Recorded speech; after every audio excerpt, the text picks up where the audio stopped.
Hello, everyone. I think we're just going to give it a couple of minutes for people to continue joining from the waiting room. I can see the numbers of people ticking up as we go, but we'll just give people another minute or so to join before we kick off, if that's all right. I might just start with introductions, and then as other people are coming in and joining us, they can sort of pick up as we go. So, hello, welcome. I'm Ellie. I work at the Department for Education on alternative provision reform strategy. And I'm here today with my colleague Lily, and the two of us will be taking you through a really high level what alternative provision is, our vision for reform, and we're really keen to hear from you guys.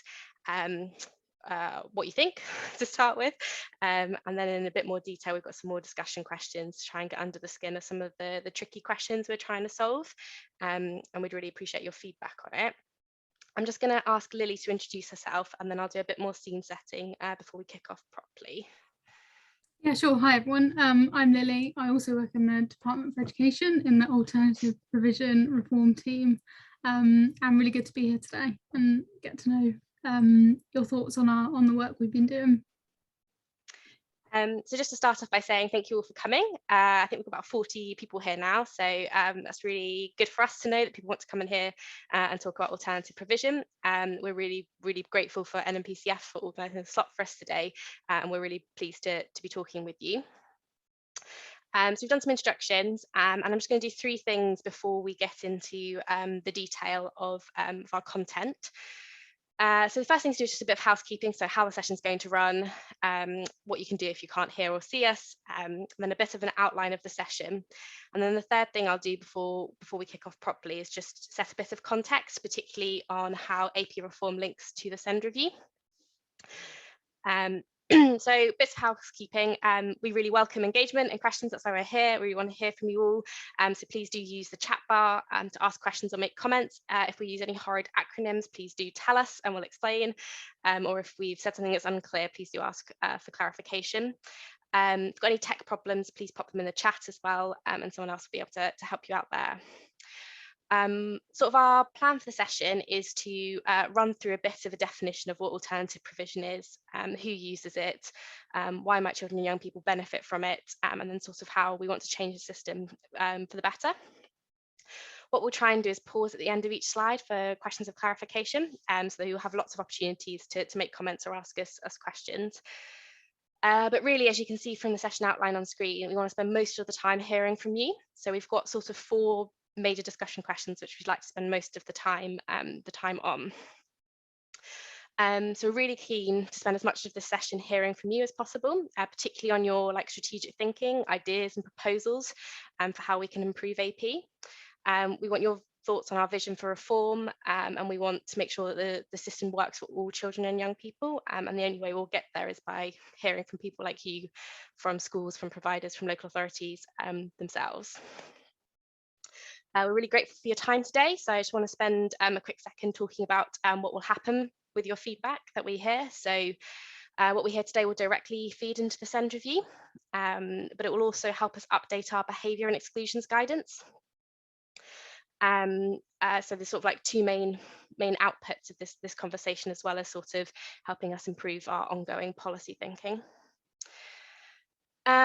Before we get to discussion, I just want to set out that bit of context about how this links to SEND review and help situate that in sort of like the wider government thinking.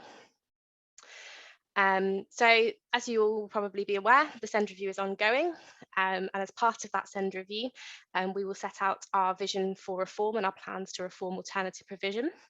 We've included AP in the SEND review for a couple of reasons. So firstly is the cohort. So some of you might be aware, and you'll see this in a bit more detail in the slides, is that the AP cohort is a SEND cohort. So around 80% of children in alternative provision have special educational needs or disabilities. So we think that there is a good argument to say how the system should work for children and young people with SEND should also work for children and young people in alternative provision. We also think it helps enable join up in the way that actors in the system need and the way children and young people need. So that is for the local authority.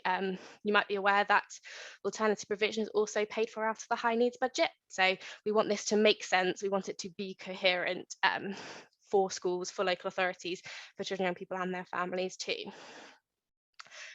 Just before I hand over to Lily, who's going to kick us off with what is AP, who uses it, and those sorts of things, I'm just going to pause in case there are any questions of clarification, or if anybody wants to say hello.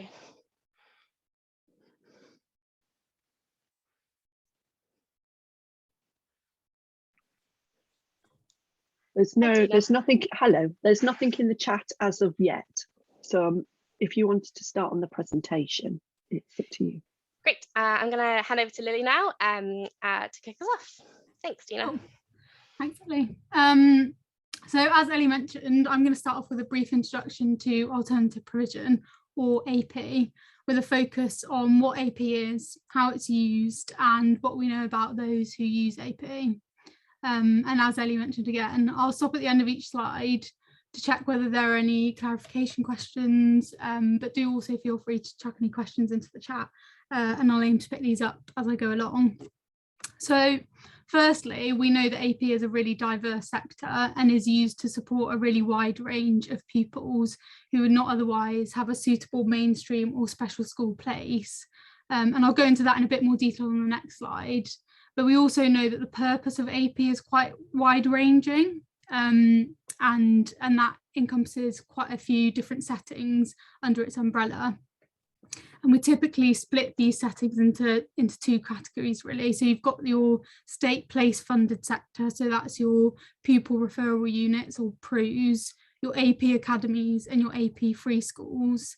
And then the second category is your non-state place funded sector, which is your further education colleges, independent schools, unregistered settings, and hospital schools.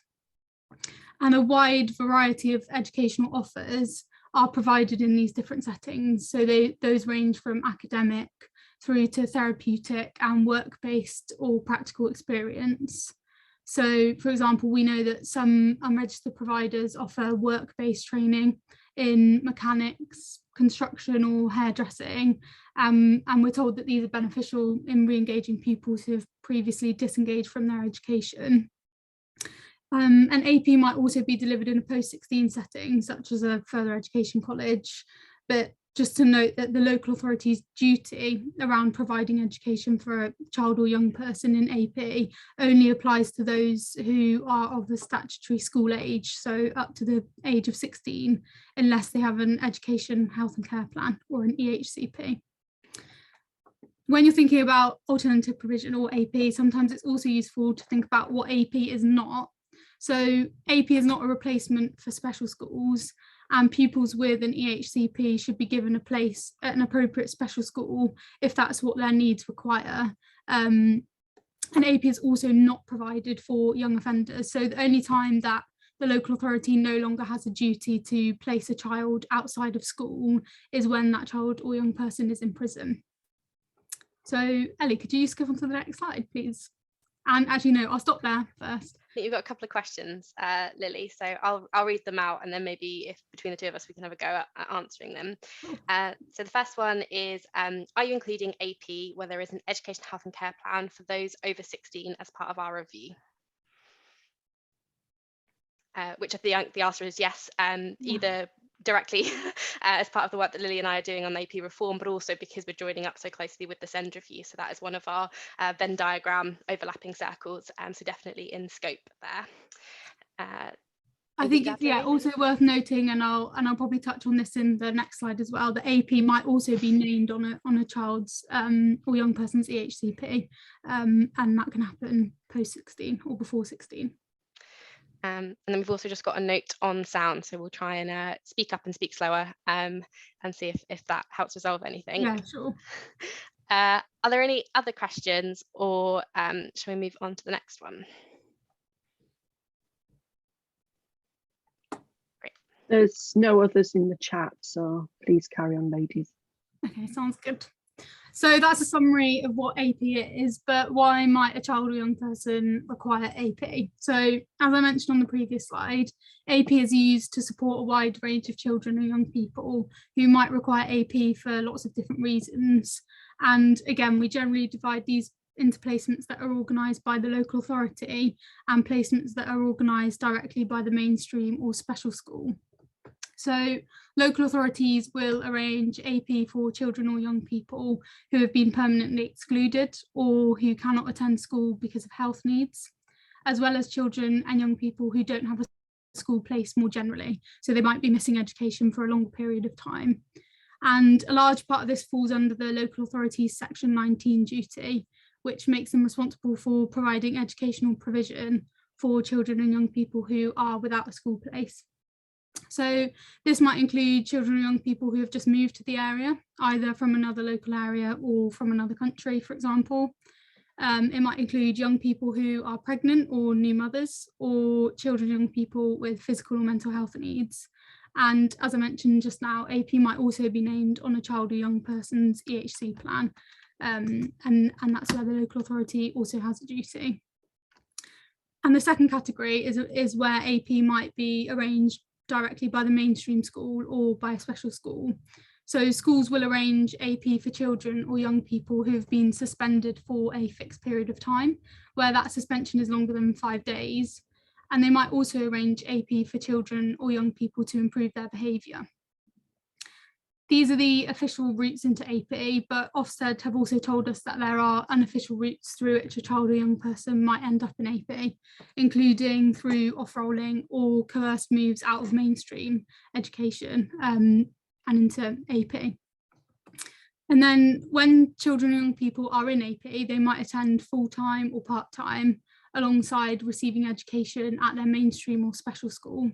So, for example, a child or young person might attend their mainstream school 4 days a week and then access AP once a week for additional support with a focus on re-engaging them in their education. And as I mentioned before, this can involve work-based placements, therapeutic placements, and or academic offers. Are there any questions on that? So there's 3 questions. So as Mita has said, does it cover flexible education? So I think that's like a blended approach maybe, or flexibility of maybe a part-time timetable. Elaine has asked, do you mean improve the school's behaviour? So I think that's a reference to behaviour of the child, but actually sometimes children will end up in alternative provision because of the school and the fact that they don't acknowledge the behaviour or deal with the behaviour, so they force out. And she's also asked, can an another Elaine actually, can an unregistered alternative provision be named in an EHCP? So they're the 3 questions. Do you want me to do them one by one again? No, I can see. So hopefully I'll cover those off individually. Thank you. But thanks, Tina. So in terms of the flexible education, hopefully I covered that one off when I spoke about part-time or full-time. So there are quite flexible approaches to AP depending on what a child or young person needs, and they might attend an AP full-time if that's what they need. They might also attend a mix. They might attend AP long-term or short-term. So it is quite a flexible approach. In terms of improving the school's behaviour, I completely take that point. One of the things that we are keen to get feedback on today is your thoughts around the language and the phrases and terminology that we're using in this area. So particularly welcome thoughts around that, and that's a really helpful bit of feedback there. On unregistered AP, unless Ellie has anything she wants to add here, I might have to take that one away. I do have an inkling, but I don't want to say anything here that might be incorrect. Yeah, so in short, if it's education other than at a school, so EOTAS is the other horrible acronym that you can use there, which is which can include unregistered AP settings, although there is lots of delightfully horrid legal definitions around children with education, health and care plans should never be placed in an unregistered setting full time. So it would only ever be part of their placement. We'd often expect that to be in section F rather than named on their plan. But obviously, given some children and young people have very complex and very bespoke needs, there might be opportunities where, say, 2 settings are named in section I, for example. So it is possible, is the answer there. But yeah, definitely one more for, I think, the SEND review, looking at on exactly when it's appropriate to name on an education, health and care plan under the, I think it's section 61 of the Children and Families Act on the education other than at a school, which does include AP, but isn't directly what we're talking about here. So I hope that helps. That's helpful. Thanks, Ellie. Really helpful. I know there's another question from Ros in the chat around there doesn't appear to be work to improve schools' understanding of how to support people. So that's something that Ellie will touch on in a bit when she covers our plans around AP reform. So hopefully she can give you a good answer to that there, but do feel free to pick it up again in the discussion if we haven't properly dealt with that. I'm sorry, Lily, we do have one more question come in the chat as well. Can personal education budgets be used for EOTAS packages under section 19? Yeah, we'd have to take that one away and ask the SEND team. Unfortunately, that is part of the Venn diagram that yeah, we'd have to go and find out for you. But it's a really good question. I'm just thinking it through in my head on that. But yeah, we can come back to Tina and co on that one for you. There's also something on dual placements as well. Yeah, it might be worth me covering that off quickly, actually, just for those who might not be aware. So children and young people in AP might also be single or dual registered in AP. So where a child or young person is single registered in AP, they are only on the roll of that AP provider. And where a child or young person is dual registered in AP, they'll be on the roll of the AP provider and their mainstream or special school. That might be because they are attending both schools at the same time, or it might be because they're on a short-term placement in AP, but will go back into their mainstream or special school after the placement. But take that point. Sorry, Tina, did you want to come in? So I've had a direct message about the slides. Are we able to share the slides once we finish today's session? Yes. Nodding. Brilliant, thank you. I think they're all going up on the website. Fabulous, thank you very much. Sounds good. I will move on to the next slide if that's okay. Perfect. So hopefully that provides a brief overview of what AP is and why a child or young person might require support in an AP setting. And I'll now touch on what we know about the children and young people in AP before passing it back over to Ellie, who will cover off our thinking on AP reform as part of the SEND review. So firstly, we know that many of the pupils in AP have multiple needs, including SEND. Around 80% of pupils have been identified as having SEND in AP. And this is one of the core reasons why we're considering AP as part of the SEND review, so that we can address those needs in a joined up way and considering the consequences of those changes for the education system overall. And we also know that outcomes for AP pupils are overall very poor. And some of these are on the left-hand side of this slide. So in 2016-17, around 5% of AP pupils achieved 9 to 4 passes in English and Maths GCSE, compared to 64% in the state sector overall. And then in the same year, 14% of pupils that ended Key Stage 4 in AP were not in education, employment or training, or NEET, at 16, compared to 2% in the state sector overall. And obviously this is not as straightforward as it seems, because as I mentioned in the first couple of slides, AP is a very diverse sector. So some of these poor outcomes are reflective of the quality of AP. So in some local areas, we know that the quality of AP is poorer than in others. But this might also reflect the journeys and starting points of the children and young people who AP serves, which might include poor reading skills, time out of education, or difficult family circumstances. And it's also useful to know that some of these children and young people are receiving support in AP really late. So their attendance, behaviour and engagement may have been poor for a long period of time, and they're only receiving support at a late stage in their education, at which point it's more difficult to improve outcomes alongside re-engaging that child or young person in their education. And we also know from our engagement with the FLARE group of young people that AP can provide a more supportive environment that caters for a diverse range of needs. So good quality AP can offer more intensive and flexible support through smaller classes in smaller settings, staff who are really good at re-establishing trust and understanding what's going on in a child or young person's life, access to multidisciplinary support and services, and more flexibility in delivering lessons and extracurricular activities. So I'll now hand back over to Ellie, who will talk through our vision for reform in more detail. But before that, can I just check if there are any further questions about that slide in particular? There isn't There's any nothing in the in chat. nothing in the chat. Sounds good. Well, I'll hand over to Ellie now.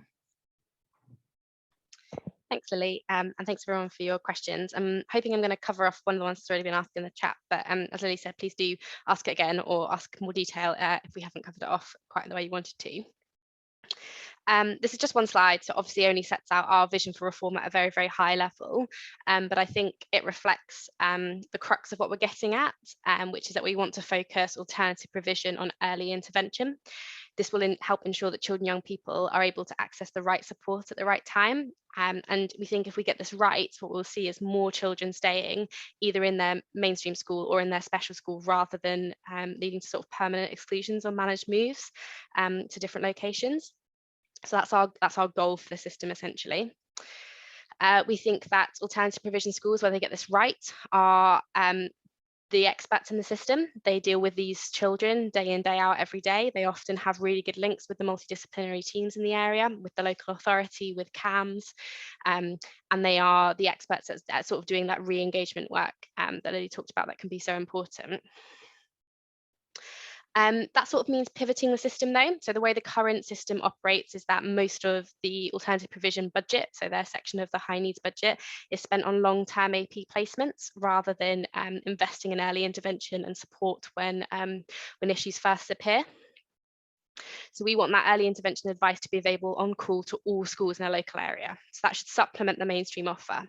So that could be things like crisis moment de-escalation. So where a child is having a meltdown on a day and the school feels like they just need somebody else, maybe somebody a bit more neutral or somebody with experience of these sorts of children and young people to come and help de-escalate the situation.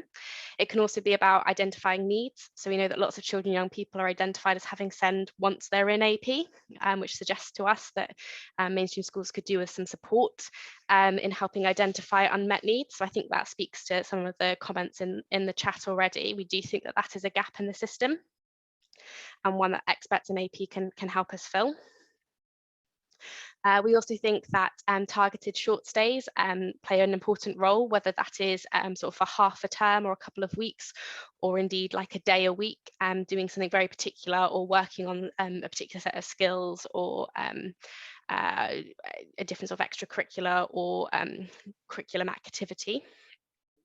But the aim there should always be reintegration to mainstream rather than as a way of mainstream schools getting difficult kids off roll.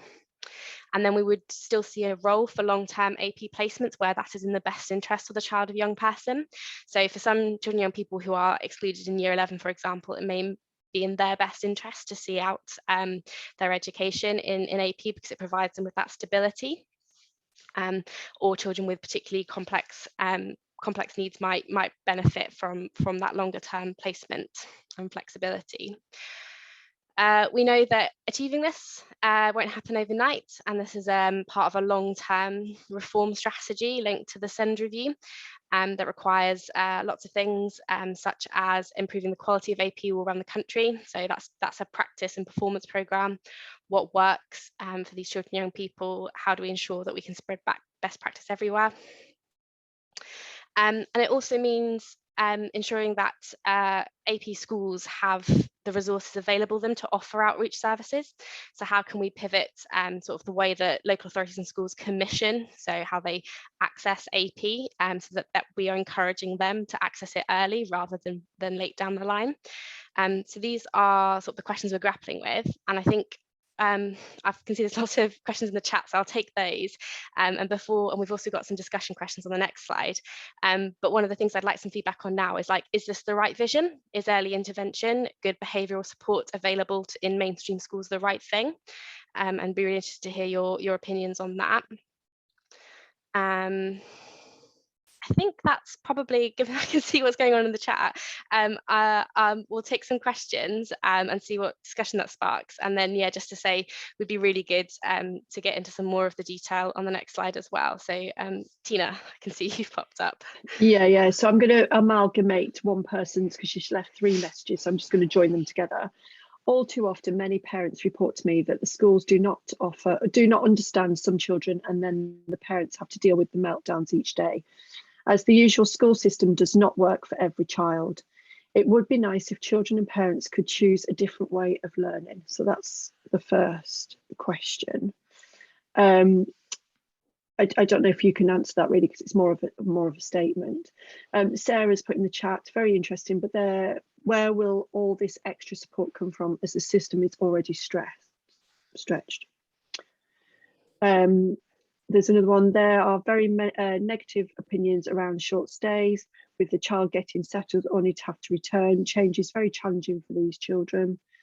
And then somebody's put, there are APs that are already run this way. And somebody else put, yes, this is not a new idea. Then somebody else has said, so many issues in mainstream. Early identification of learning needs is important. Late assessment often identify hidden difficulties. Example, working memory. Long waiting lists for ADHD and ASC assessments can mean those needs aren't being met at school. Better training for early years primary could help. Need more resource across the board. So do you want me to halt there first, and then we'll go on to the other chats if you want? There's quite a few. No, that's great. This is exactly what messages. That's exactly what we want. So yeah, this is great, lovely engagement. So I think, yeah, we sort of agree with the statement that was made first up. We've had very similar things, that school system requires either additional support or some flexibility to meet the needs of certain children, and we're hoping that we're updating the behaviour guidance at the moment, and that will go out for consultation. So, you know, another opportunity for everyone to feed in then, and we'll be feeding this back to the team as well. So those are really helpful to hear. Okay. And then on the question about where will the extra support come from, so we're hoping that we can rejig the system so that existing support can be better deployed, so we can get better value for money out of supporting children in situ rather than long-term placements. So we don't think that the system right now is set up in a way that benefits children and young people. It doesn't meet their needs early, and that's not to say that there isn't necessarily enough money in the system. It's just being poorly spent at the moment. That being said, there are always challenges around workforce, particularly multi-agency workforce with health and other things. So we're not ignorant to the challenge this poses, but we do think that that we can do better with what we've got, even if it's not perfect. And then I completely agree with not new at all. Nope, this is ideas that are happening in the really good local areas, and we're working with them to understand how they've managed to achieve it. And I think that speaks to that previous point, that some local areas are doing this. So sort of our job in national government is to work out how we systematise that. So how can we make sure that that is what you can access everywhere, and not just if you manage to get lucky. And I think there's one about short stays next. Is that right? Yeah, somebody mentioned about short stays that has negative opinions around the child getting settled only to then return, and change for certain children is very challenging. So how do we manage that? You know, if it's a short stay, it's a short intervention. How do we then make sure that those children who struggle with those changes can have better access and better support? Yeah, so we think placements need to be need-based. So if what the child needs is a short-term placement and that's in their best interest, then that's the right thing. If it's not, then we shouldn't be doing it. And placements can be, as Lily's talked about, you know, for half terms or terms, but they could also be a day a week. And there's different ways of managing some of those challenges, and all reintegration back into mainstream settings should be supported. So it shouldn't be an on or off switch from lots of support in this setting to none, and we should help children manage manage those transitions better. So definitely agree with that. Okay, do you want me to read some more out of the chat? Yes, please, yeah, Gina. Okay, so Louise, in my experience, there is a gap, no man's land between mainstream and specialist provision, where a child's needs don't fit into either setting. Mainstreams are not flexible enough for children who don't fit. Jane's put, will support to schools include person-centred plans to support schools and move the focus from troubled young people to young people with troubles. So on the first one, yeah, we definitely want greater flexibility in a system that focuses on that like upstream outreach support that supports mainstream settings to support children in situ better. So yeah, I think we agree with that, and would be really interested to hear, it's one of the questions on the next slide, which is what does a good behavioural support offer look like in mainstream schools? So really keen to hear what people have to say about that. And on the second one, again, this is the kind of detail we really want your help fleshing out. So yeah, should plans be person-centered? What does that look like in practice?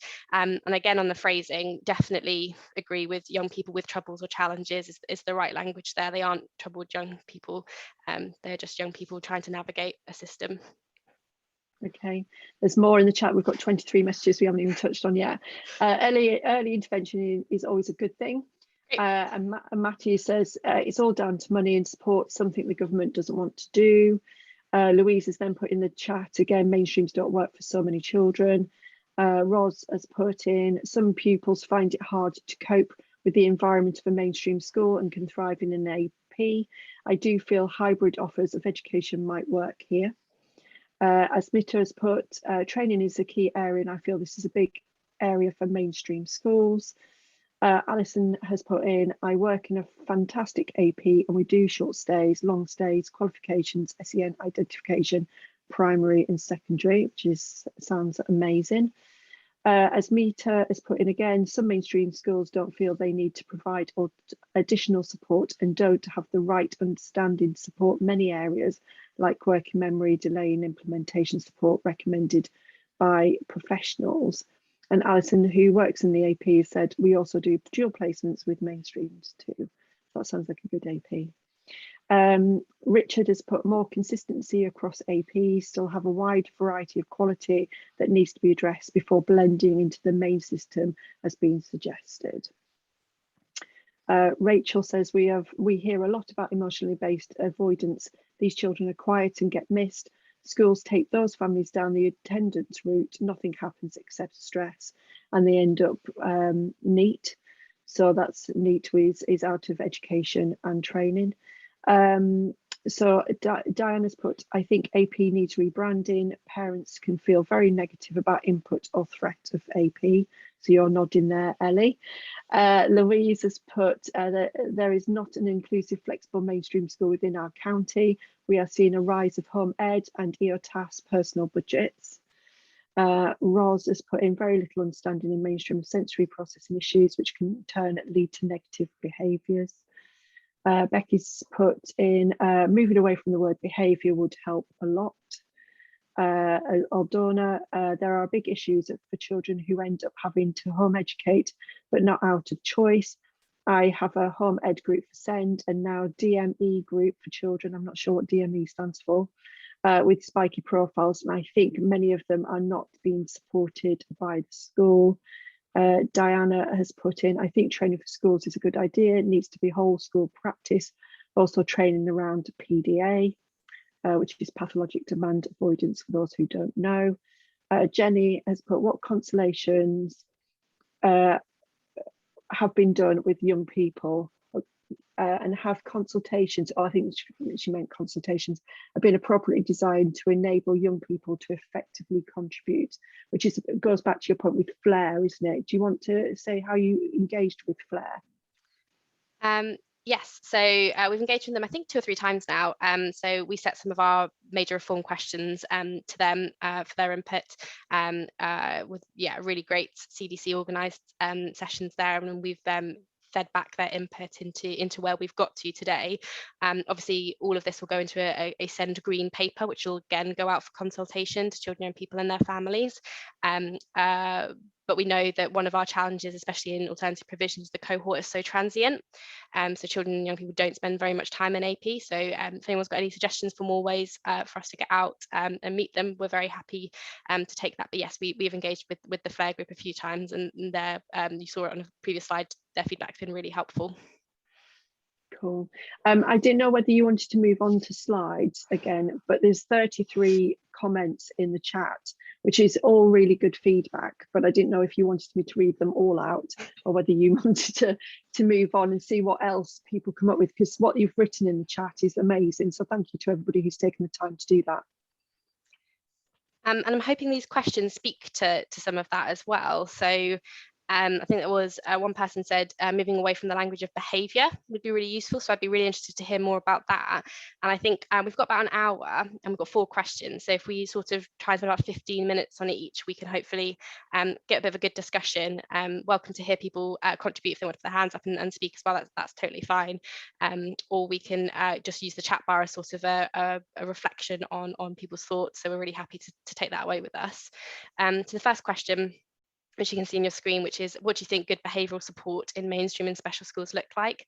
So this is, what could an AP school offer as outreach? What would best practice look like? What is it that you think children and young people would benefit most from? Or indeed, what do you think that mainstream schools are lacking at the moment? So what training, what support services would be most useful there?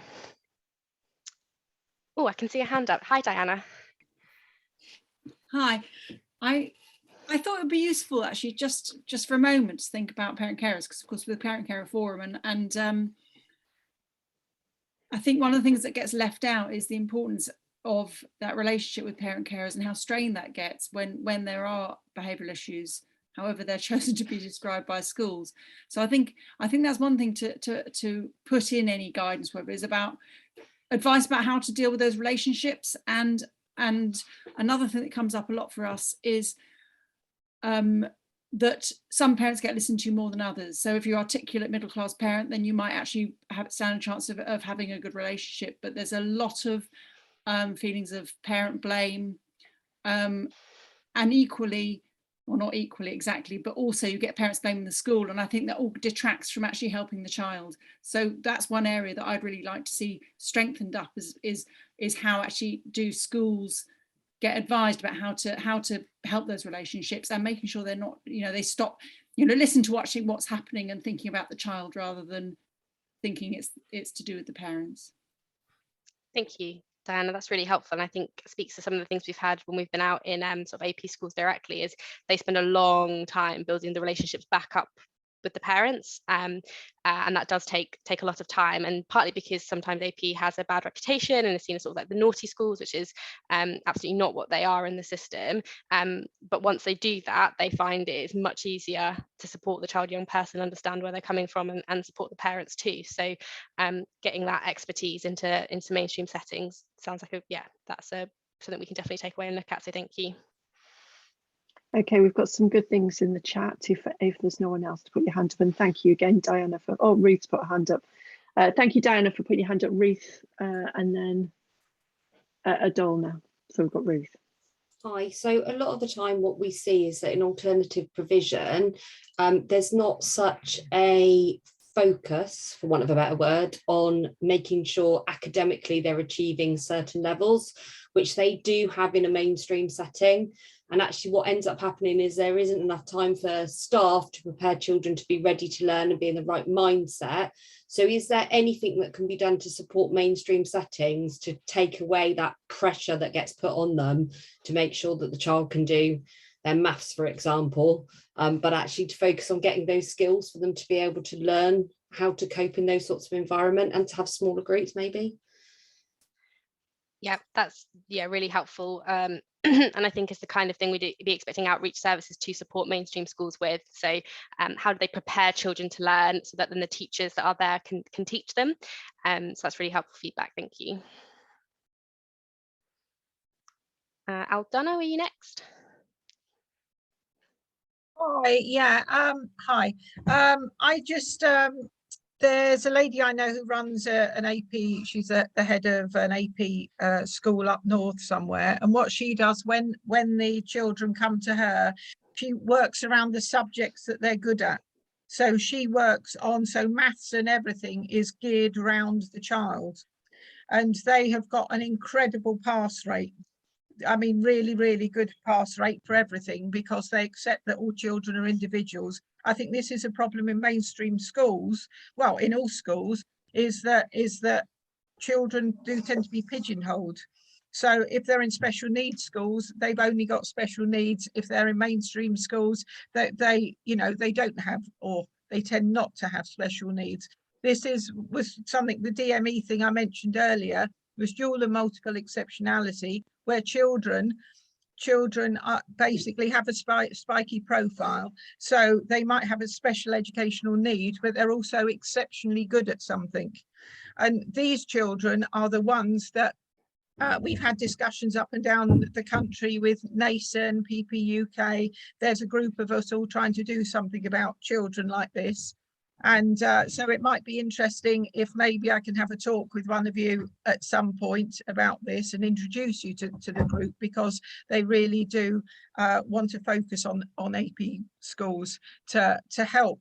A lot of these children do tend to fall out of education. That's really helpful. Thank you. Thank you, Aldona. Right, okay, so in the chat, we've got Alison who's put meeting needs and supporting diversity. We have Matty who's put co-production between schools and parent carers. Helen's put all schools should have a therapeutic policy when it comes to dealing with behaviour. It should be holistic, never adversarial. Schools automatically blame parenting before considering anything else. Matty's also put co-production between the LA and parent carers. Elaine has put in the chat, they are lacking the access to support, or they simply not engaging with support and training that may be available. Becky's put identify needs, provision needed, and also stress, emotional anxiety and sensory triggers that lead to children and young people communicating in a way that is perceived as behaviour. Joanna's put good behavioural support is very much about understanding behaviour as a communication, and communication is not as well understood as it should be, even in our special schools. Too many issues of communication methods used in school are not well understood by parents. The main issue is about relationships with the children, young people and their families, which I think is jargon, which the jargon is a therapeutic approach. Alison's also put parents sometimes need support to speak to schools. As AP, the relationships are most important thing. Sue's put, from experience, ended up in an AP. First primary couldn't meet need and all communication broken down. The AP did a good reintegration in school, one-to-one support, reviews, etc. But then the school placement failed. So he went back into AP and then he reintegrated into a very supportive primary school. It works for some children, but not all. I think it depends on the mainstream school. Seema's put, parents and schools should be working together with the child to create lots of preventive strategies that work for all three, at home and at school. The process should be trauma informed such that staff are supportive rather than punitive. Joanna has put always the hands up icon. Joanna, it's at the bottom. It's got reactions with a little smiley face and a plus on it. It's right at the end, before that, just after breakout rooms and before you get to leave. So you can click on it there and you should have a hand up option if you want to join in. Roz has put, starting with mainstream, I feel that there's a need, much better use of ABC charts. All too often the behaviour is seen and then it's straight to consequences, B and C, without truly looking at the antecedent, which is A. Without looking at what led up to the behaviour, the child may be set to repeatedly fail. Also, there's a tendency to try and lay blame outside of the classroom, or approaches of school staff often blame home for behaviour. So Joanna's now found the hands up button, so I'm expecting Joanna to come in at some point. So loads of people have commented in the chat, which is great, about the hands up. Rachel's put 1, listening and doing, following through on what you've promised, having someone who the young person will trust. Diana, again, which we've heard from earlier, attachment aware, relationship based behavioural management. Staff need to really understand and believe in it, focus on what works rather than sanction punishment, setting an example to other pupils. Wider community also needs to understand. Sue's put behaviour of concern to be used rather than the child and young person's a difficult child. The needs of the child, young person's needs requires to be met. Louise put behaviour isn't the only difficulties, and child can avoid being able to attend. They internalise their problems. And Ruth's put, and that's our final comment, schools also need to know their duties under the Equalities Act, as I've had to have that conversation several times. So that's quite interesting. So has anybody else got anything to say? Joanna, do you want to put your hand up and come in and have a conversation? I'm probably scared her now. No, I'm here. I think. Hi, Joanna. Hello. We actually held an event 2 years ago in our area about behaviour, because we wanted to hear from parents, because it was probably one of the top things that parents come to talk to us about.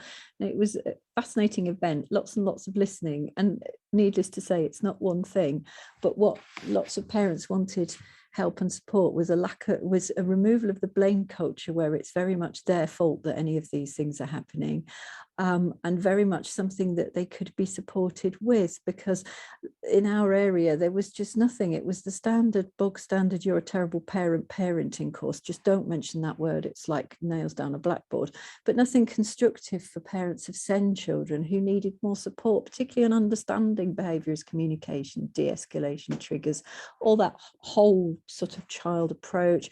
And I think and we still don't really have anything very much. There's the odd course on autism, but you have to have a diagnosis, and yet there's a lot of children with no diagnosis who really struggle with behaviour, and I think even schools really struggle to understand how best to support them. But there are things out there that might help people, not the same thing for everybody, but there just needs to be more focus on it. And I think sometimes it's just, oh well, that they come from that kind of family, or well they've got autism, so that's the way they behave, without any thought as to how things might be different, or how that behavior could perhaps you could think about more differently, or difference of approaches. So it's been a big thing for us, and communication's been a big one. We actually ran a mini taster session for parents, and that was the biggest thing that came out, that they said they'd felt really, that had been really useful, understanding what that might be and what that might look like. Thank you, Joanna. Before we go to Roz, Lisa's put her experience in the chat, and I didn't read it because we were going on to the questions, but Lisa put in, my son is 16, poor support at mainstream primary, tried getting support for 2.5 years, tried to get support from 2.5 years old, and was finally diagnosed with autism aged 11, out of education in year 4-5, home tutor year 6, specialist provision for autism in year 7, which sadly a change was made and he did not cope with the said change. Cam's tried exposure therapy, which made matters worse. Now 16, has missed years 8 to 9, and he's 20 now, and now in year 11, I think that's what she's referring to, about to hit NEET. When we asked how he would like education to be for him, he stated, I wanted to learn what I need to learn about, with experts on hand, so I could call them up if I needed help. They must be passionate about the subject. He also stated no uniform, not a school style environment. So that was Lisa's comment in the chat that she referred to. I don't know if Lisa wants to put anything more in the chat or come and join us on screen. Do you want to go to Roz first before I go back to the chat? Roz. Hi, yeah, I just wanted to sort of add on the behaviours about something really quite passionate about, the whole blame culture. It's not just about the blame that goes to the parents about potentially poor parenting. You can have a child who maybe has meltdowns, does disruptive behaviour, ends up having a fixed term exclusion, and then the expectation of the school is that they will go back and apologise for their bad behaviour and not do it, promise not to do it again. And this becomes a sort of negative spiral for the child, because that amps up the anxiety. They're not able to control themselves when it comes to something like a meltdown, which has been caused by the wrong kind of approaches or the lack of support. So they can't change, and yet the expectation is on the child to change, and it really can erode the child's sense of worth, and they feel they're being blamed as well. Sort of a bit of a one-way street on apologising for letting the child down. Anyway. Thank you so much for everyone who's contributed in the chat and has come and talked to us. I think the last few were definitely like really neat summaries, I think, of some of the themes that came out of that. So that's particularly around communication, so with parents, so seeing the child holistically, so in school and out of school, and coming up with strategies that work in both places. So that's really interesting. We can take that away, particularly around understanding the unmet or underlying needs that are causing what schools might be perceiving as poor behaviour.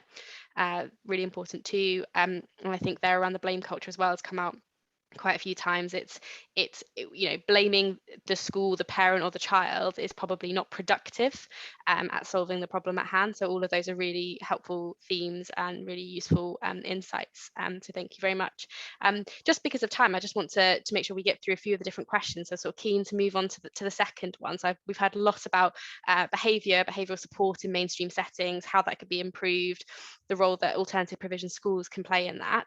And then I think the second one is a bit more around what does a good AP placement look like. So things we'd like to cover here are things like transition. So we've heard from a few people that can be tricky. So the change can be hard to manage. So where that it is decided, with a child and young person, the parents and the school, that is in the best interest of the child to make a move into alternative provision. How do we manage that productively and well? So I'd be really keen to hear some thoughts on that.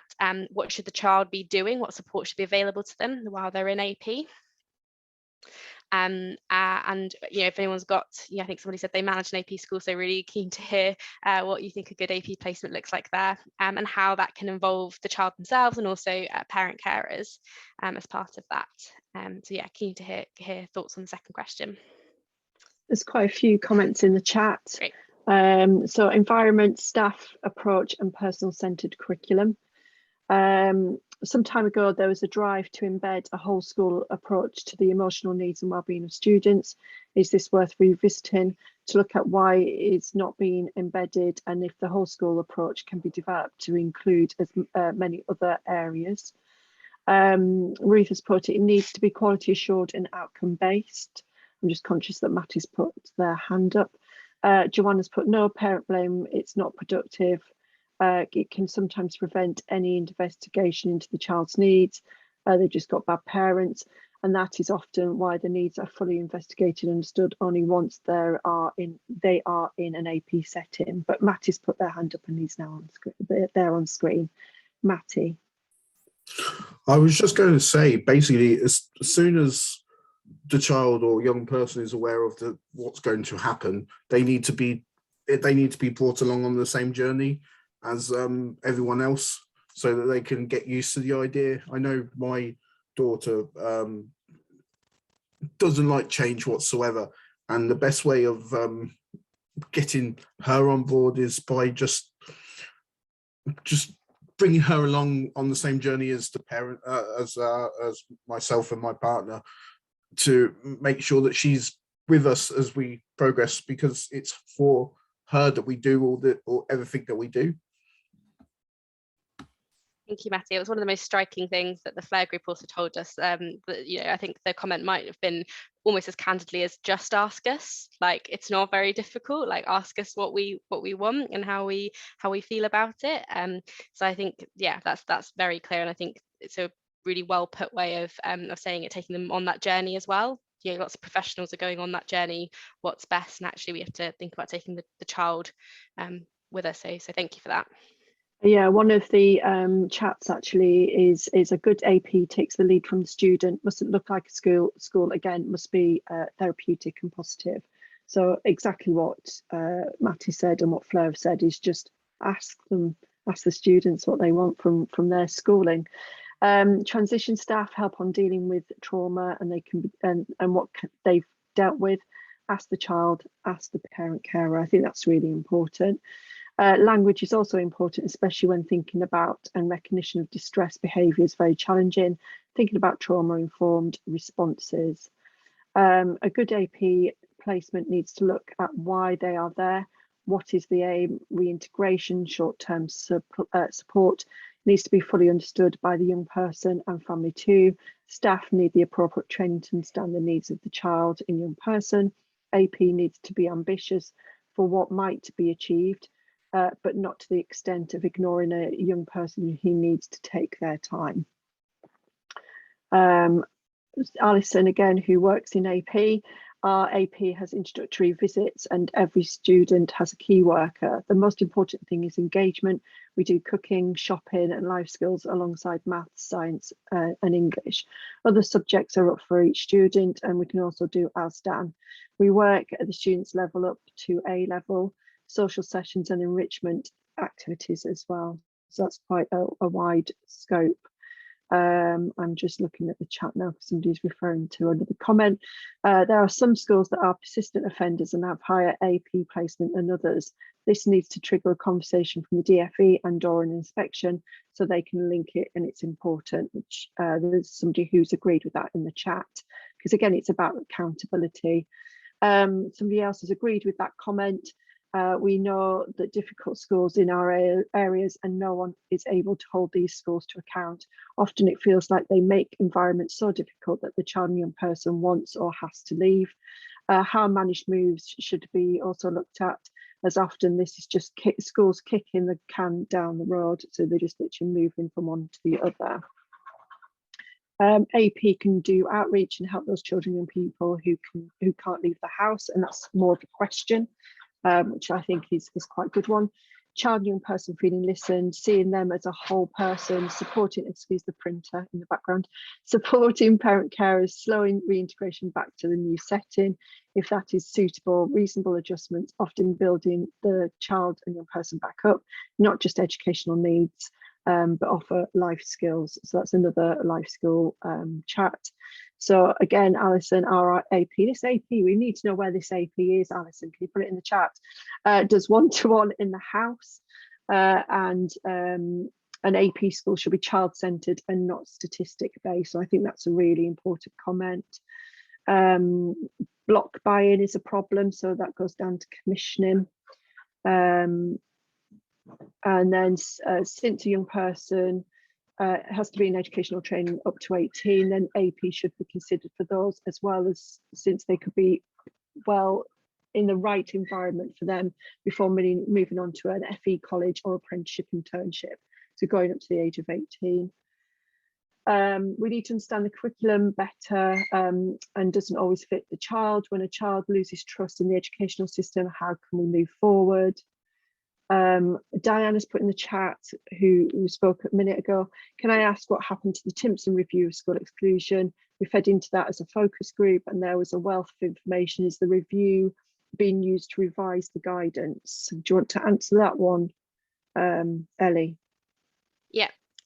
So yeah, the Timpson review is still very well read in the department, and we've done lots of work since then, and you know, all of our work's been informed by the evidence that was gathered there. It was a very thorough reform. I can give you our standard civil service lines and what we've done since the review has been announced, if that would be helpful, sort of to shed light on what we have taken forward. So consulting on revisions to the behaviour and schools guidance and schools exclusion guidance. So I mentioned that earlier, that will go out for consultation. There was a call for evidence earlier in the year on things like the use of in-school units.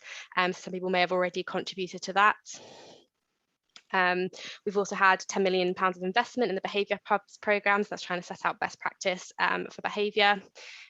We've reformed the early career framework so that all new teachers will be shown how to effectively manage behaviour in the first 2 years of their profession. And I can keep going if that's helpful, but I think the point is, yes, the Timpson review still has a lot of evidence that we've used, and the government has done many of the things already, and we're continuing to pursue that via the AP reforms. So I hope that's helpful. Alison's AP offers CBT dog therapy as well, and she's based in Nottinghamshire, so we need to seek that AP out. I'd really love to hear Alison, more, Alison, if yes, either in the put, chat put or the name of the put in the name of it in the particularly chat. around how you commission the CBT, whether you provide that in-house or it comes from CAMS or elsewhere. That would be really interesting. But sorry, speaking. I think that's a really good thing. My child received CBT in a mainstream setting, and it was done through Ed Sykes. So you know, it's there. It can be done outside of CAMS. Joanna, ours offered horse therapy, equine therapy. Helen's put the AP my son goes to sounds very similar. They've been absolutely amazing, very small setting, therapy dogs on site all the time, very supportive of children and families, as stands for all children and young people, and can teach up to A level. I only wish I could afford my other child to go too, because Helen's paying privately. And Joanna's put, a good AP can often be the difference between a total failure to engage in education and the outcomes which flow from that for the young person and society, and building back the young person and giving them skills and the confidence to re-engage with education. And Rachel's put, for those children, young people who have disengaged, we need some exciting ways of learning, not the level 2 English and maths all the time. And that's the thing as well, isn't it? When children don't pass their GCSEs, they constantly retry and retake, and it's like a goldfish around the goldfish bowl. So sometimes it just doesn't fit. I went to a great AP school recently that had a full working MOT garage in it, which was very impressive, and on site, which was incredible to see. There's an AP close to me that's got one of them actually in the not in the playground, because it's not, but it's a little garage shed thing at the back, and they do vehicle maintenance there, which is just great. Kath's put, my son had a TA come to support him in mainstream as he reinterpreted and slowly stepped back as and when appropriate, personal centered, and also modeled to a mainstream staff. And then Louise put, why can't they stay there long term if it works? Which is, you know, a good point. I also think, not to hurry you along at all, Tina, but I think that speaks to the third question as well, which is about reintegration. And I think we absolutely think that if a child or young person needs a best met in a long-term AP placement, then and that's the right thing for them and their education, then there's always going to be a role for that, particularly for children who are sort of in late key stage 4 and need that consistency in order to finish some qualifications or to have a good transition into post 16 that they need. That being said, you know, for lots of children, young people, mainstream schools are also the right place to be, and that they should be able to access that if that is what they want and is right for them, and they should be supported to do so. So yeah, I think we agree on that. Yeah, I mean, Diane's put in the chat, I agree, provision should continue post 16. Once you leave school, children and young people are not held and very easily become neat. Since outcomes are so poor, giving more options post 16 and post 19 is very important, but this needs to be done in a way that the young person will want to attend. So good doing and designing something that they don't want to go to.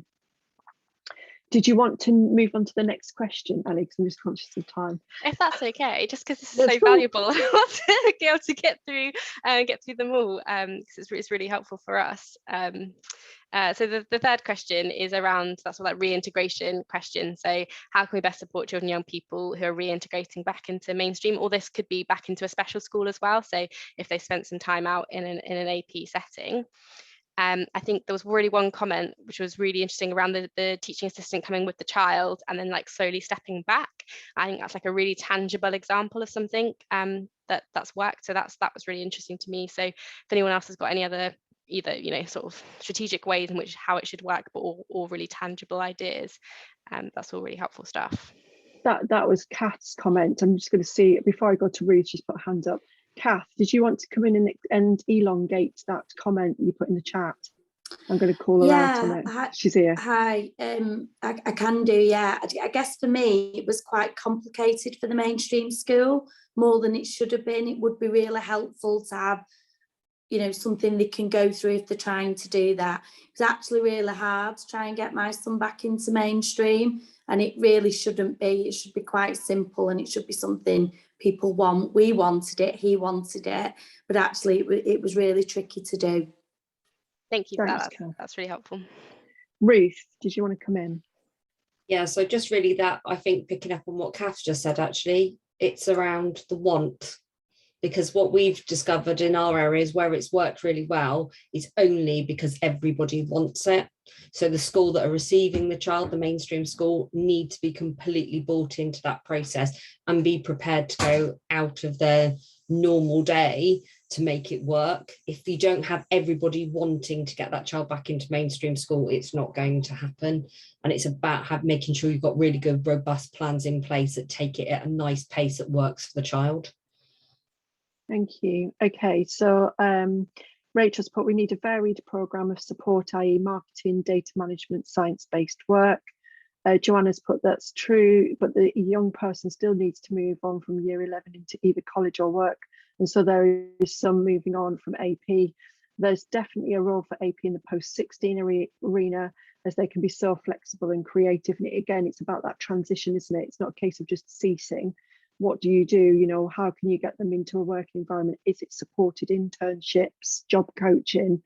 There's so many options out there that actually most families don't even know exist. So that's something that we can look at, and maybe a flexible approach without an EHCP, because often you need EHCP for supported internship and job coaching.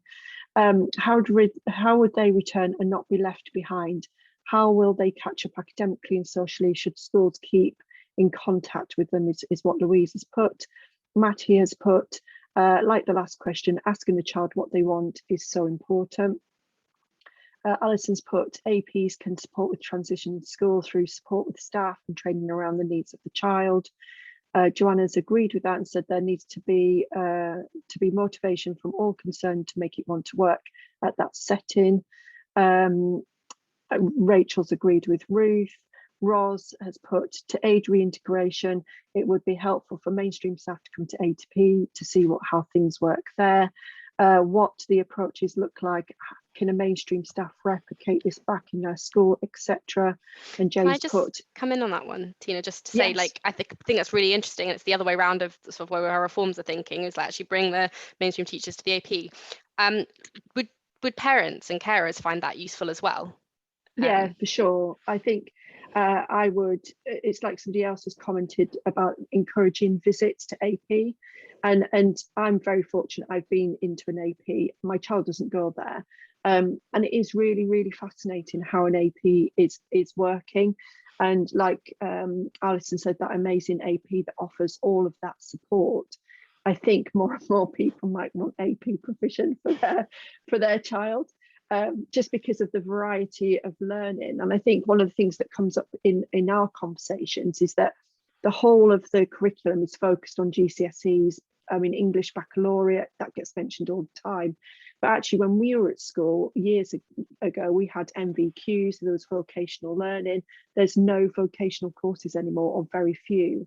And I think that some children are driven by practical subjects that they can do, you know, learn on the job, so to speak, but not necessarily academic, but they are, because they're a qualification. And I think we need to look at a much broader view and not just GCSEs, because these children do need qualifications, but it might not be GCSEs, if that makes sense. Thank you, Tina. Thank you for letting me interrupt you. That was really helpful. No, it's all right. No, I don't mind. You can interrupt me. It's fine. James put, young people tell us that relationship with a trusted adult is key, and Joanna's agreed with that, and so has Matty. Alison from the amazing AP has put, referrers to our AP are expected to visit us too. So it's not just the children and people and their families, but it's also those that have referred in to the service, which I think is brilliant. Sue's put, communication and understanding of the AP for parent carers would be good, as often when it is suggested, people's views of AP is negative and they don't want their child's young person to go there, which I agree. Jem has put, locally we have many children, young people who for them will tell you they wanted to be at their mainstream school. However, often their sensory needs not being met, and a lack of understanding about their condition or needs led to a placement at AP. And for many, they wanted to stay at their mainstream school, probably because of their mates. Schools need to be able to feel that they can be flexible and to feel confident in making reasonable adjustments rather than seeing it as one rule for one or other poor perspectives on meeting students' needs. If that doesn't change, reintegration for some will prove just as difficult. And I'm just looking now because it keeps jumping when people are put in the chat. I think that's a big factor. Primary education has got more ambitions too. Diane's put, I totally agree, the curriculum is a real problem. Apart from being the wrong curriculum, it also makes them feel like they're failing all the time. How terrible must that feel? If you have additional difficulties, it can tip you off the edge. Lisa has put, the education curriculum and system needs dissecting. Our children are being set up for failure. Alison's put, I agree with the system does set them up for failure. So again, we're going back to the GCSEs thing. It's so sad when I hear a young person say they've been given up hope because they don't feel they get their qualifications. And it goes to that point, isn't it? They've only got GCSEs to do. There's no, NVQs, vocational courses.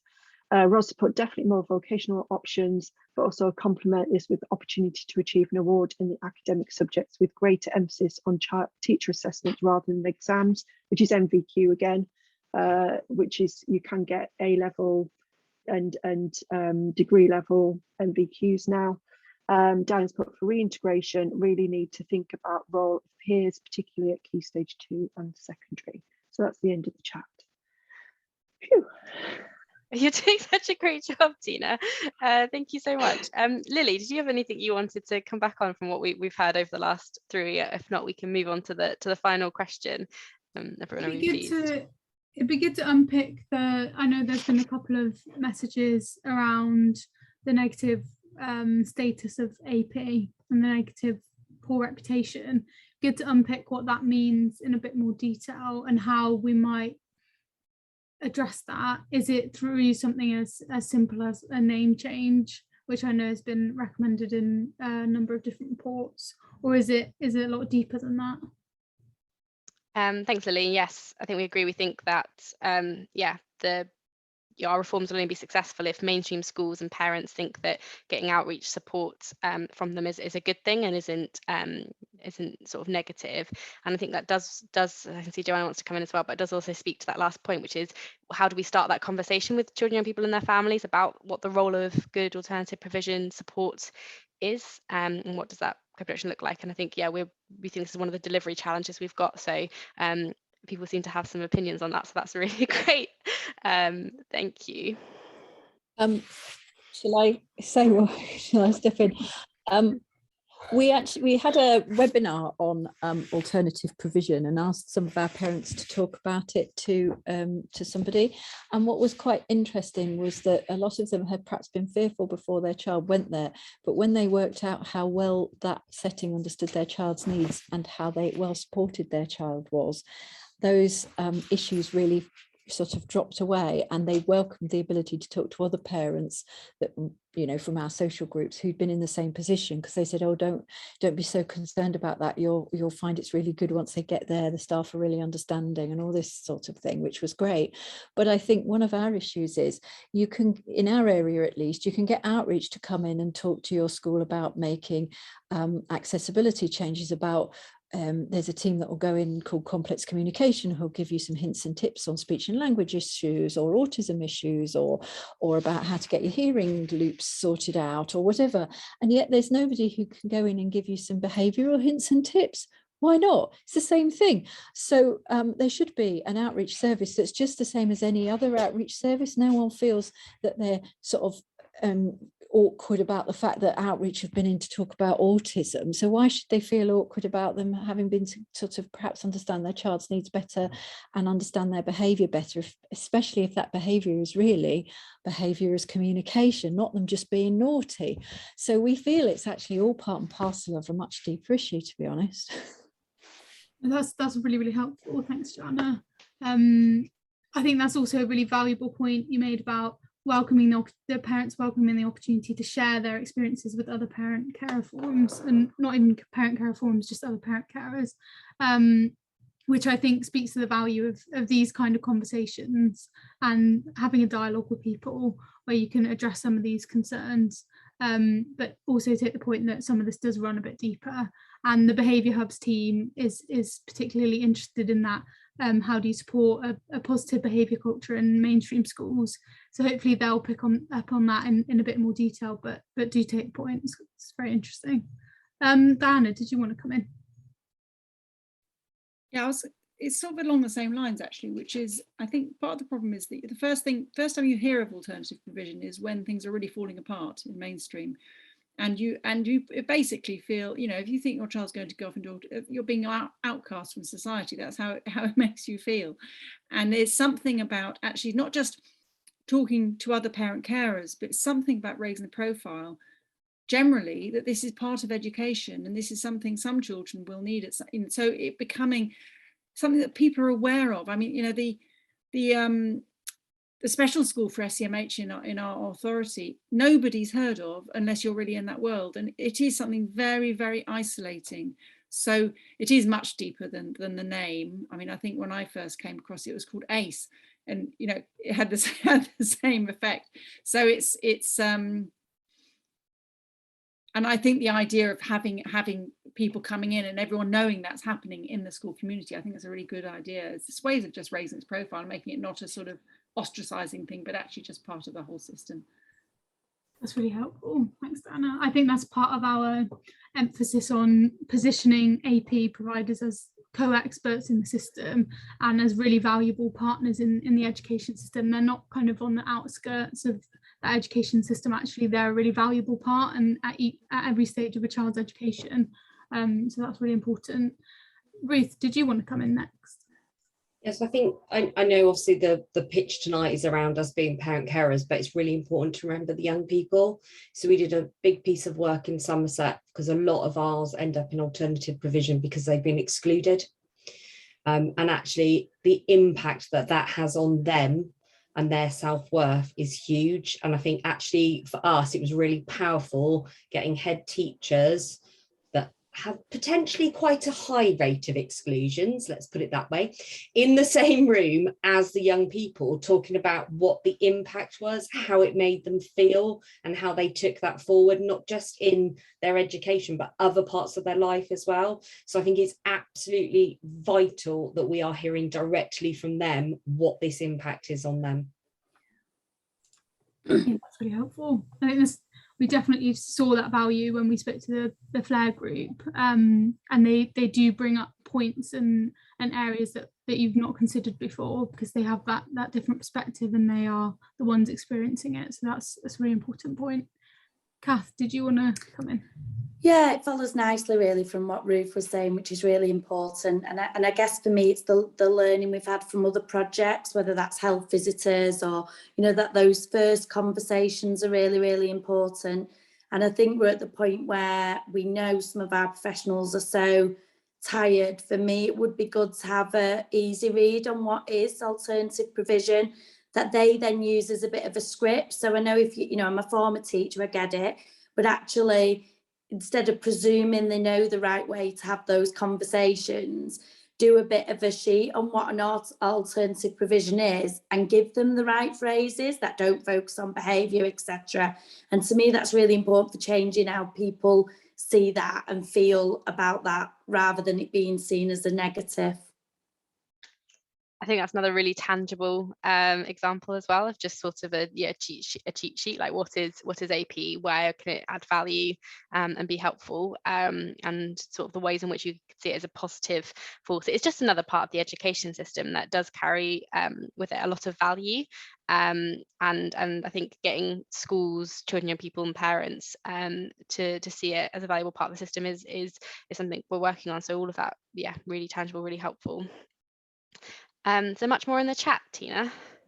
Yeah, just confirmation about young people completing exams with limited working memory. Vocationals are options that are very much needed. So Alison's put, I don't think a name change is needed, but clarification on what an AP is. Then Adorna's put, ask parent and young people what they thought about their AP supports, what they've been in. So check up on the outcomes of previous AP students and see where they are now. Ross put, a name change could help. It's just historically there's been the perception that AP is for naughty pupils who need reforming.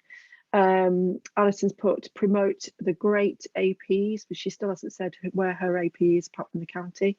Lisa's put, I can happily send a voice recording of my child's opinions, which could be an option actually if you want feedback from children and young people. We need to do that in a very, variety of different ways, and WhatsApp is a good thing that kids can use, or Instagram maybe. Seema's put, we have specialist behavioural support team for primary and secondary schools in their area. Jane's put, young people have a sense of belonging and not and appearing belonging or not and appearing different can be difficult for young people, particularly when reintegrating. This is a wider need for change, including youth culture in schools. Somebody's agreed with Diana that the word exclusion, for some who go to AP, not all have been excluded, which is true. So they've been indeed been cast out. Alison's put, belonging is important, and schools, AP and any other provision can promote this. Celebrating birthdays, buying the food they like, visiting the local area for local events as a group. Somebody's agreed with Ruth, actually 2 people have agreed with Ruth. Alison's then put, a quick guide to APs is a great idea about what to expect. Gemma's put, if we want AP to be core experts, some work around schools, seeing AP outreach as a positive, as well as the LA, as again locally both schools and LA do not like to openly discuss AP unless it's when things have gotten or it's worse. It's how we get them to see AP as a co-expert, and then parents and children, young people also see it adding value and a support rather than a negative when nothing else works. Ross put, could teaching in an AP be something that every senior leader to be expected to do as part of their training? Matty's put, LA needs to be on board as well.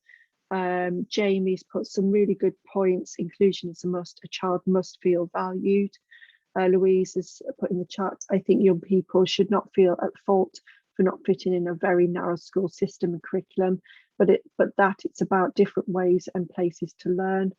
Alison's put, AP teachers are generally lower paid than teachers in mainstream, but yet we are expected to have all the answers, and in brackets with a winky face she says, but we do. Lily's put, sorry for all the connection cut out. Thanks, Kath, for your point. Also, Lily, did you have connection issues? Yeah, my connection cut out just as Kath was finishing. Oh. And practical suggestion for a script. And Alison has finally alluded to where her provision is, because she's put a link in the chat and her email, and she's Prime 8 Education. Thank you, Alison, for finally letting us know where you are. Sounds amazing. It does. We've all been waiting for that. So we have. Yeah. Sounds amazing. I've got her contact details, so I'll let you have them. I'm not going to read them out, but it sounds amazing. We're all going to look at the website now, aren't we? To see. That's going to be tomorrow's job. It is. Sounds amazing.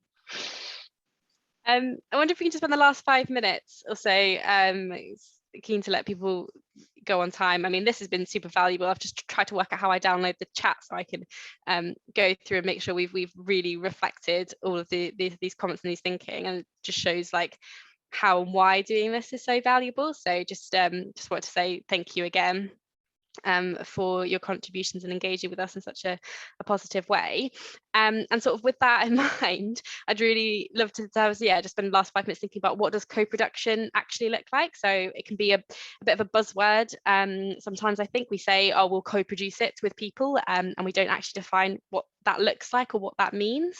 So I'd be really interested to hear what we think co-production looks like. And I think especially if we think about alternative provision as having a few different functions, so you've got the like strategic end of things where it's like, do you have enough placements and services in your local area? Is there enough support? What would good co-production of producing that look like? And then at the individual level, you've got the when a child needs some AP, what does good co-production with the child and the family about what they need, when they need it and why look like? And I think those two things They might not be different, but it would be interesting to think about whether or not they are. And I can see the chat going off, so that's great. The chat is just conferring with Alison and Helen sharing AP provisions with details of the amazing AP that their children go to or where they work.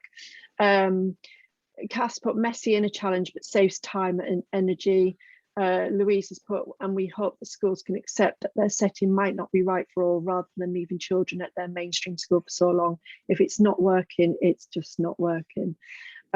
Elizabeth's put, we need to make sure early support is put in place and AP is not seen as the last resort. The name change not needed, just be seen in a positive light. Jane's put equal partnership for children, young people and parents working together for solutions. Ruth has put doing it together from the start. Joanna said, yes, it's not right that sometimes parents feel that they can only get support for their child's needs if they've been excluded and ended up at some form of AP. It's only at that point that the child is accepted as having needs, and those needs require meeting. And the child is valued for who they are, not the fact that they don't fit. And Matty's put, good co-production means working with all parties for the child and young person. So that's it for the minute. I don't know, Lily, if you've got any sort of follow-up questions to that, but just not to to poke you all into being more definitive. And I think often the answer to this is more is better.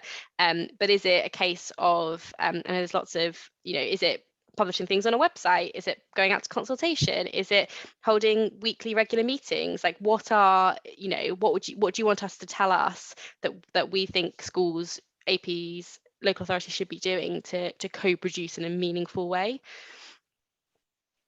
Anybody want to come in on that? Do you want to raise your hand if you want to come in? Eloise has put in, how's alternative provision different from EOTAS? EOTAS, Louise, is where often the child is at home and you get tutors to come in. It depends. It's all needs led. It can mean multiple different things, and so you can have tutors come to your house. You can go out for different support, but usually the parent will organise that with the local authority of what it will look like. Often it's for those children and people who are really anxious and can't actually get to a provision. So that's and they are becoming, I want to say, I'm not going to use the word common because they're not, but there are more of them now than there used to be.